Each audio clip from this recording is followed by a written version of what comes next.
ओम शांति। 3 फरवरी 2026 की स्वरीय महावाक्य।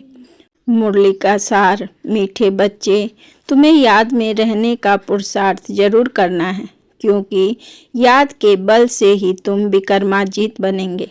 मीठे बच्चे, तुम्हें याद में रहने का पुरुषार्थ जरूर करना है, क्योंकि याद के बल से ही तुम विक्रमाजीत बनेंगे। प्रश्न: कौन सा ख्याल आया तो पुरुषार्थ में गिर पड़ेंगे? खुदाई खिदमतगार बच्चे कौन सी सेवा करते रहेंगे? उत्तर: कई बच्चे समझते हैं अभी टाइम पड़ा है, पीछे पुरुषार्थ कर लेंगे, परंतु मौत का नियम थोड़े ही है, कल कल करते मर जाएंगे, इसलिए ऐसे मत समझो। बहुत वर्ष पड़े हैं, पिछाड़ी में गैलप कर लेंगे, यह ख्याल और ही गिरा देगा। जितना हो सके याद में रहने का पुरुषार्थ कर श्रीमत पर अपना कल्याण करते रहो। रूहानी खुदाई खिदमतगार बच्चे रूहों को सेल्वेस करने, पतितों को पावन बनाने की सेवा करते रहेंगे। गीत। ओम नमो शिवाय। ओम शांति। यह तो बच्चों को समझाया गया है, निराकार बाप साकार बिगर कोई भी कर्म नहीं कर सकते हैं, पाठ बजा नहीं सकते। रूहानी बाप आकर ब्रह्मा द्वारा रूहानी बच्चों को समझाते हैं। योग बल से ही बच्चों को सतो प्रधान बनना है, फिर सतो प्रधान विश्व का मालिक बनना है। यह बच्चों की बुद्धि में है। कल्प कल्प बाप आकर के राजयोग सिखलाते हैं।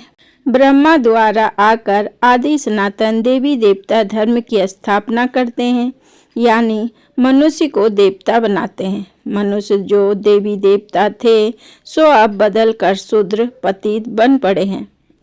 भारत जब पाकिस्तानी था तो पवित्र सुख शांति सब थी। यह 5000 वर्ष की बात है।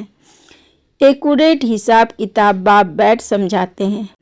उनसे ऊस तो कोई है नहीं। सृष्टि व झाड़ जिसको कल्प वृक्ष कहते हैं, उनके आदि मध्य अंत का राज बाप ही बतला सकते हैं। भारत का जो देवी देवता धर्म था वह अब प्राय लोप हो गया है। देवी देवता धर्म तो अभी रहा नहीं है। देवताओं के चित्र जरूर हैं, यह तो भारतवासी जानते हैं। सतयुग में लक्ष्मी नारायण का राज्य था। भल शास्त्रों में यह भूल कर दी है, जो श्रीमत को द्वापर में ले गए हैं। पाप ही आकर भूले हुए को पूरा रास्ता बताते हैं। रास्ता बतलाने वाला आता है तो सब आत्माएं मुक्ति धाम में चली जाती हैं। इसलिए उनको कहा जाता है सर्व का सद्गति दाता। रास्ता एक ही होता है, एक ही सृष्टि है। वर्ल्ड की हिस्ट्री ज्योग्राफी एक ही है, वह रिपीट होती रहती है। सतयुग त्रेता द्वापर कलयुग, फिर होता है संगम युग। कलयुग में है पतित, सतयुग में है पावन। सतयुग होगा तो जरूर कलयुग विनाश होगा। विनाश से पहले स्थापना होगी। सतयुग में तो स्थापना नहीं होगी, भगवान आए ही हैं तब जब पतित दुनिया है। सतयुग तो है ही पावन दुनिया।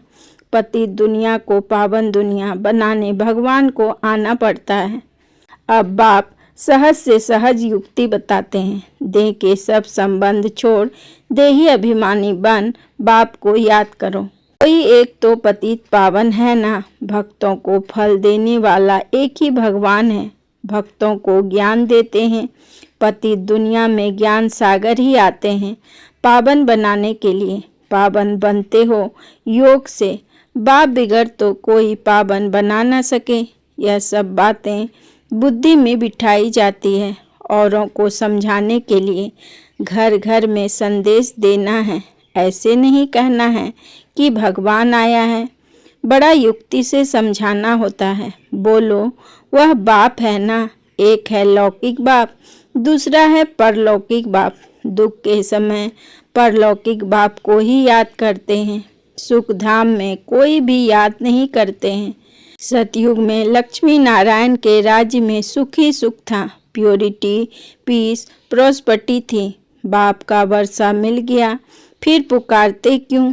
आत्मा जानती है हमको सुख है, यह तो कोई भी कहेंगे वहाँ सुख ही सुख है। बाप ने दुख के लिए तो सृष्टि नहीं रची है, यह बना बनाया खेल है।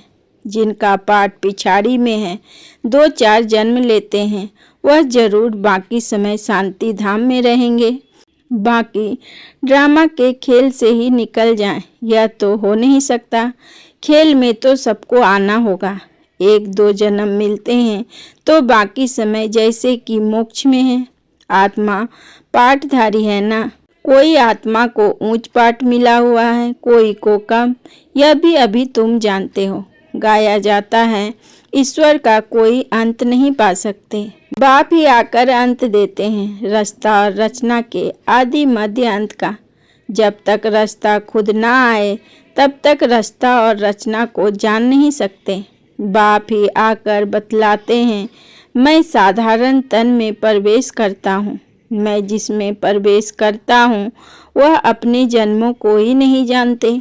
उनको बैठ 84 जन्मों की कहानी सुनाता हूँ।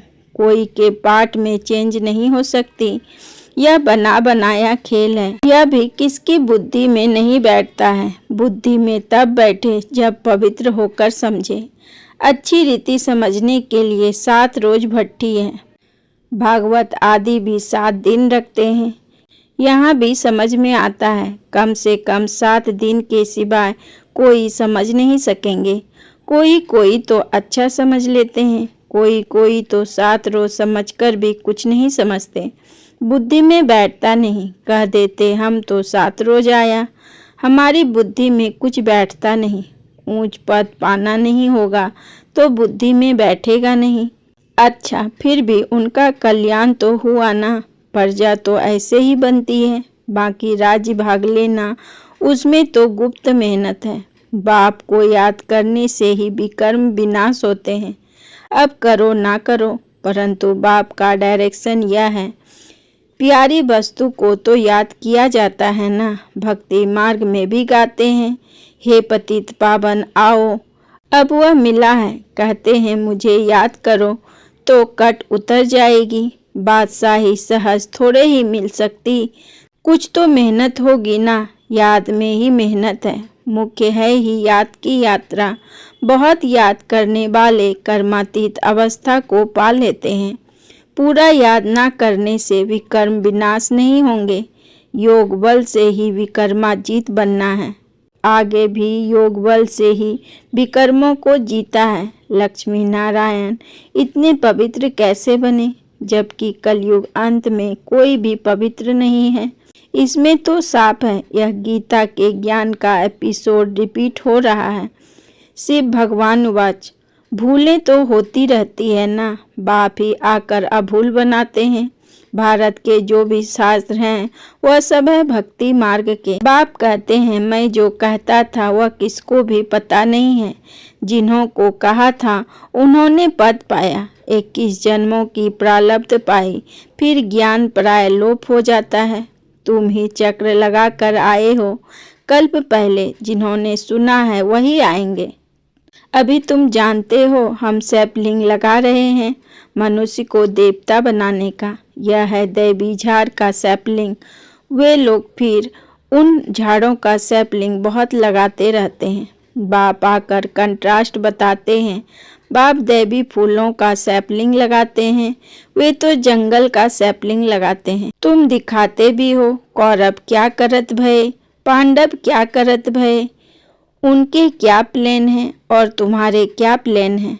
वो अपना प्लान बनाते हैं कि दुनिया बढ़े नहीं, फैमिली प्लानिंग करे, जो मनुष्य जास्ती ना बढ़े, उसके लिए मेहनत करते रहते हैं। बाप तो बहुत अच्छी बात बतलाते हैं। अनेक धर्म विनाश हो जाएंगे और एक ही देवी देवता धर्म की फैमिली स्थापन करते हैं। सतयुग में एक ही आदि सनातन देवी देवता धर्म की फैमिली थी और इतनी फैमिली थी नहीं। भारत में कितनी फैमिली है। Gujarati family, Maharashtrian family. वास्तव में भारतवासियों की एक फैमिली होनी चाहिए। बहुत फैमिली होगी तो ज़रूर आपस में खिटपिट ही रहेगी, फिर शिविरवार हो जाती है। फैमिली में भी शिविरवार हो जाती है। जैसे क्रिश्चियन की अपनी फैमिली है, उन्हों की भी आपस में लगती है। आपस में दो भाई नहीं मिलते, पानी भी बांटा जाता है। सिख धर्म वाले समझेंगे हम अपने सिख धर्म वालों को जास्ती सुख दें, रग जाती है तो माथा मारते रहते हैं। जब अंत होती है तो फिर शिविरवार आदि सब आ जाती है, आपस में लड़ने लग पड़ते हैं। विनाश तो होना ही है, बॉम्ब ढेर बनाते रहते हैं। बड़ी लड़ाई जब लगी थी जिसमें 2 बम छोड़े थे, अभी तो ढेर बनाए हैं। समझ की बात है ना, तुमको समझाना है। यह लड़ाई वही महाभारत की है। बड़े बड़े लोग जो भी हैं कहते हैं अगर इस लड़ाई को बंद नहीं किया तो सारी दुनिया को आग लग जाएगी। आग तो लगनी ही है, यह तुम जानते हो। बाप आदि सनातन देवी देवता धर्म की स्थापना कर रहे हैं। राजयोग है ही सतयुग का, वह देवी देवता धर्म अब पराया लोप है। चित्र भी बने हैं। बाप कहते हैं कल्प पहले मुआफिक जो विघ्न पड़ने होंगे वह पड़ेंगे। पहले थोड़े ही पता पड़ता है, फिर समझा जाता है कल्प पहले ऐसे हुआ होगा। यह बना बनाया ड्रामा है। ड्रामा में हम बंधे हुए हैं। याद की यात्रा को भूल नहीं जाना चाहिए। इनको परीक्षा कहा जाता है। याद की यात्रा में ठहर नहीं सकते हैं, थक जाते हैं। गीत है ना, रात के राही थक मत जाना। इसका अर्थ कोई समझ न सके। यह है याद की यात्रा, जिससे रात पूरी हो दिन आ जाएगा। आधा कल्प पूरा हो फिर सुख शुरू होगा। बाप ने ही मन मना भव का अर्थ भी समझाया है। सिर्फ गीता में श्री कृष्ण का नाम डालने से वह ताकत नहीं रहती है। अब कल्याण तो सबका होना है। गोया हम सब मनुष्य मात्र का कल्याण कर रहे हैं। भारत खास और दुनिया आम, सबका श्रीमत पर हम कल्याण कर रहे हैं। कल्याणकारी जो बनेंगे तो वर्षा भी उनको मिलेगा। याद की यात्रा के सिवाय कल्याण हो न सके। अभी तुमको समझाया जाता है, वह तो बेहद का बाप है। बाप से वर्षा मिला था। भारतवासियों ने ही 84 जन्म लिए हैं। पुण्य जन्म का ही हिसाब है। कोई समझते नहीं कि 84 जन्म कैसे लेते हैं। अपने ही श्लोक आदि बनाकर सुनाते रहते हैं। गीता वही, टीकाएं अनेक लिख देते हैं। गीता से तो भागवत बड़ा कर दिया है। गीता में है ज्ञान, भागवत में है जीवन कहानी। वास्तव में बड़ी गीता होनी चाहिए। ज्ञान का सागर बाप है, उनका ज्ञान तो चलता ही रहता है। वह गीता तो आधे घंटे में पढ़ लेते हैं। अभी तुम यह ज्ञान तो सुनते ही आते हो। दिन प्रतिदिन तुम्हारे पास अनेक लोग आते रहेंगे, धीरे धीरे आएंगे। अभी ही अगर बड़े बड़े राजाएं आ जाएं, फिर तो देरी ना लगे, झट आवाज़ निकल जाए। इसलिए युक्ति से धीरे धीरे चलता रहता है। यह है ही गुप्त ज्ञान। इसको पता नहीं है कि यह क्या कर रहे हैं। रावण के साथ तुम्हारी युद्ध कैसे है, यह तो तुम ही जानते हो और कोई जान न सके। भगवान उवाच, तुम सतो प्रधान बनने के लिए मुझे याद करो तो पाप नाश हो जाएंगे। पवित्र बनो तब तो साथ में ले जाऊं। जीवन मुक्ति सबको मिलनी है। रावण राज्य से मुक्ति हो जाएगी। तुम लिखते भी हो, हम शिव शक्ति ब्रह्मा कुमार कुमारियां श्रेष्ठाचारी दुनिया स्थापन करेंगे। परमपिता परमात्मा की श्रीमत पर 5000 वर्ष पहले मुआफिक 5000 वर्ष पहले श्रेष्ठाचारी दुनिया थी। यह बुद्धि में बिठाना चाहिए। मुख्य मुख्य पॉइंट्स बुद्धि में धारण होगी तब याद की यात्रा में रहेंगे। पत्थर बुद्धि है ना, कोई समझते हैं अभी टाइम पड़ा है, पीछे पुरुषार्थ कर लेंगे। परंतु मौत का नियम थोड़े ही है। कल मर जाए तो कल कल करते मर जाएंगे। पुरुषार्थ तो किया नहीं, इसलिए ऐसे मत समझो बहुत वर्ष पड़े हैं। पिछाड़ी में गैलप कर लेंगे, यह ख्याल और ही गिरा देंगे। जितना हो सके पुरुषार्थ करते रहो। श्रीमत पर हर एक को अपना कल्याण करना है। अपनी जांच करनी है, कितना बाप को याद करता हूँ और कितना बाप की सर्विस करता हूँ। रूहानी खुदाई खिदमतगार तुम हो ना, तुम रूहों को सेल्वेस करते हो। रूह पतित से पावन कैसे बने उसकी युक्ति बतलाते हैं। दुनिया में अच्छे और बुरे मनुष्य तो होते ही हैं, हर एक का पाठ अपना अपना है। यह है बेहद की बात। मुख्य टालियाँ ही गिनी जाती हैं, बाकी तो पत्ते अनेक हैं। बाप समझाते रहते हैं, बच्चे मेहनत करो, सबको बाप का परिचय दो तो बाप से बुद्धि योग जुड़ जाए। बाप सब बच्चों को कहते हैं पवित्र बनो तो मुक्ति धाम में चले जाएंगे। दुनिया को थोड़े ही पता है कि महाभारत लड़ाई से क्या होगा। यह ज्ञान यज्ञ रचा गया है क्योंकि नई दुनिया चाहिए। हमारा यज्ञ पूरा होगा तो सब इस यज्ञ में स्वाहा हो जाएंगे। अच्छा, मीठे मीठे सिक्की लदे बच्चों प्रति माता पिता बाप दादा का याद प्यार और गुड मॉर्निंग। रूहानी बाप की रूहानी बच्चों को नमस्ते। हम रूहानी बच्चों की रूहानी बाप दादा को पदम गुना नमस्ते नमस्ते नमस्ते। Good morning. शुक्रिया बाबा, शुक्रिया। धारणा के लिए मुख्य सार।